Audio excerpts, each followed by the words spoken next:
Yes, students, a very good morning to all of you. So, in English, as you know, we were doing unit number 5, The Balloon Man, which is at page number 43 in your English textbook. As you know, we have already read this poem and we have already done difficult words of this poem.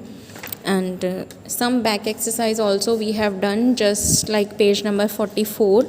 Page number 45, and there is an hands-on activity in which you have to make balloons from colorful paper or newspaper. This activity also we have already done, and today we are going to do question answers which are given on page number 44. Reading is fun and talk time.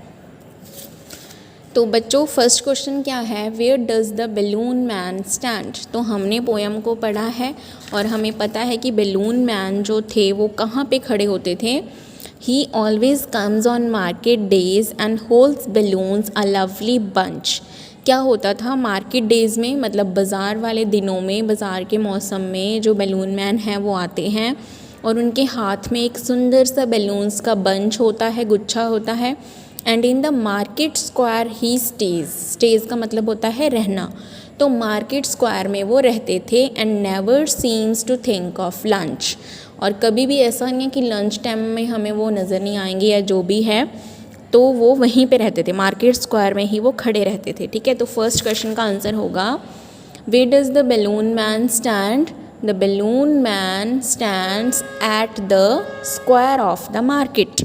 ठीक है बच्चे, the balloon man stand, इतना हमारा question में से ही आ जाएगा। The balloon man stands, आपको क्या लर्न करना है, at the square of the market. ठीक है, next question is what happens to the balloons when there is a wind. तो जब हवा चलती है, विंड होता है स्ट्रॉन्ग एयर, जब बहुत तेज़ हवा चलती है हम उसे विंड बोलते हैं। तो विंड जब होती है तो बलून्स को क्या हो जाता है, what happens to the balloons.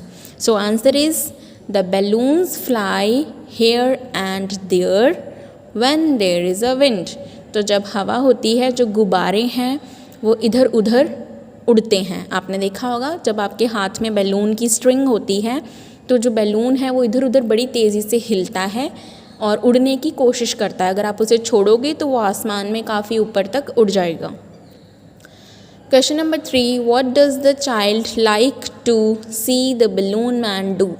जो बच्चा है वो क्या चाहता है कि बलून मैन जो है वो क्या करे। तो वो चाहता था कि बलून मैन जो है वो अपने हाथ में जो बंच है बैलून्स का, गुब्बारों का जो गुच्छा है, उसे छोड़ दे और आसमान में दूर तक जो बच्चा है वो गुब्बारों को उड़ते हुए देख सके। ठीक है बेटा, so answer is he wants the balloon man to let loose the balloons in the air. वो ये चाहता है कि जो बैलून मैन है वो बैलून्स को लूज़ कर दे, मतलब ढीला छोड़ दे अपने हाथ से हवा में, ताकि वो और ऊपर उड़ जाएं।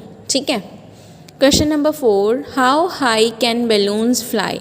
तो अब ये पूछ रहे हैं कि जो गुब्बारे हैं वो कितनी ऊपर तक उड़ सकते हैं। सो answer is they can fly very high in the sky. तो वो आसमान में बहुत ऊपर तक उड़ सकते हैं। They can fly very high. Okay बच्चे, last question, what do you like about this poem. आपको इस पोएम के बारे में क्या अच्छा लगा। तो आंसर है, this poem tells us about the various types of balloons.